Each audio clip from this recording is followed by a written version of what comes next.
პირველად მქონდა გაურება. აი დილით გავიღვიძე, ნუ თავბრუ მესხმის, ვიფიქრე წნება მაქვს, გავისინჯე წნება არ იყო. მეორედ უფრო ძიმე მქონდა, წელს ქვევით საერთოდ მოვწყდი. ზნობილობა დაკარგული მქონდა, ყველანაირად მარტო გულზეც არ მქონდა, ხარცხელებზე. სამსახურში დავდიოდი ამ დროს. მირჩიეს რომ ნევროლოგთან წავსულიყავი. საერთოდ არ ვიცოდი მაგ დაბადების შესახებ, არც მქონდა გაგონილი. მე ვარ დოდო კალანდაძე, 63 წლის, ქალაქ თბილისიდან. ვარ გაფათური სკლეროზის დიაგნოზის მქონე პაციენტი.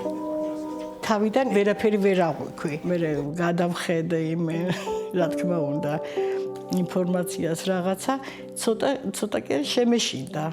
შემეშინდა, რომ მეთქი ძალიან ბევრი რამე მაგასაკეთებელი, შემი თავი შემეცოდა იმ მომენტში, რომ ვიფიქრე, რომ ალბათ ვერაფერს ვეღარ გავაკეთებ.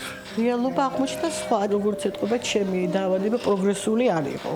მივეჩვიე გაფათულ სკლეროზთან თანამეგობრობას, როგორც იტყვიან. ადრე როგორც ვიყავი ენერგიული კი ვარ, მაგრამ იმდენად ვერა ცოტა დავამუხრუჭე ჩემი მოძრაობა, ჩემი ქმედებები. ადრე ისე ვიყავი, რომ ჩემ თავს არ უწევდი კონტროლს, დაღლილამდე მივდიოდი, რაღაცას რო ვაკეთებდი ოჯახში, რა თქმა უნდა, და სამსახურშიც ბოლომდე ვიხარჯებოდი. ეხლა უკვე ვეღარ და აღარ. ეხლა როგორც კი უნდა, ვიგრძნობ თავს ისე, შეუძლოთ არა, უბრალოდ რომ დავიღლები.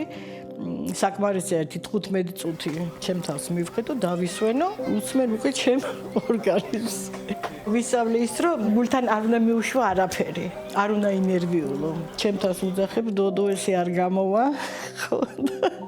გაიღიმე და სხვათა შორის ძალიან მიყვარს ეს გაღიმება და სერიოზულად სახესაც ვერ ვიღებ. კარგად ვარ, ცუდად ვარ, ყოველთვის ვიღიმი, არ მინდა რომ ჩემი ტკივილი სხვას მოვახვიო თავზე და ვერც არც მინდა რომ ვაგრძნობინო რომ მე რაღაცა მტკივა და რაღაცა მაწუხებს.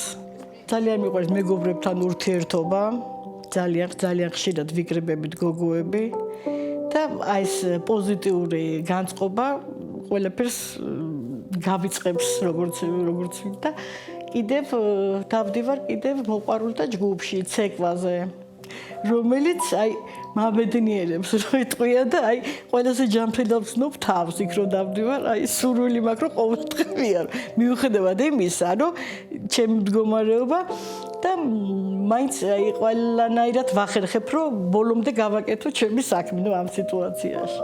მე ვეტყოდი ყველა იმ ადამიანს, ვინც ჯერ არ იცის თუ რამე სიმპტომი გამოუჩნდა 24 საათის განმავლობაში თუ არ გაიარა, აუცილებელია მიმართოს ნევროლოგს. ყველაზე დიდი ბედნიერება ქვია ამას, რა თქმა უნდა, რომ არის საშუალება წამლის ადამიანები, რომლებიც გაიგებენ ამ დიაგნოზს, თავიდან შეიძლება ცოტა, რა თქმა უნდა, ინერვიულებენ, მაგრამ იყვნენ ისეთი სულისკვეთები და ისეთი ადამიანები, როგორიც იყვნენ მანამდე, სანამ დიაგნოზს გაიგებენ. ეს არის პირველი პოზიტივი, რომელიც ამ დაავადებას მეცნაკლებად ამარცხებს და აგრძელებს ჩვეულებრივ ცხოვრებას.